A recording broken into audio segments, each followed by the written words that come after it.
తిరుపతి జిల్లా గూడూరులో జరిగిన ఆంజనేయ స్వామి జెండా ఉత్సవంలో ఘర్షణలు చోటు చేసుకున్నాయి. పలు జెండాల వద్ద ఘర్షణల్లో ముగ్గురు యువకులపై కత్తులతో దాడి జరగడంతో గూడూరులో కలకలం రేగింది.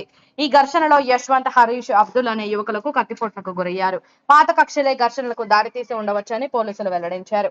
గాయపడిన వారిని చికిత్స నిమిత్తం స్థానిక ఏరియా ఆసుపత్రికి తరలించారు. పరిస్థితి విషమంగా ఉండడంతో మెరుగైన వైద్యం కోసం నెల్లూరు తరలించారు. ఘటనా స్థలానికి చేరుకున్న పోలీసులు కేసు నమోదు చేసుకుని దర్యాప్తు చేపట్టారు. డీజేలకు టపాసులకు పర్మిషన్ లేకపోయినా పలు జెండాల దగ్గర నిర్వాహకులు డీజేలు పెట్టి టపాసులు కాలుస్తున్నా, మద్యం తాగి యువకులు తమ ఇష్టానుసారంగా వ్యవహరిస్తున్నా పోలీసులు ప్రేక్షక పాత్ర పోషించారు అని పలువురు ఆవేదన వ్యక్తం చేస్తున్నారు.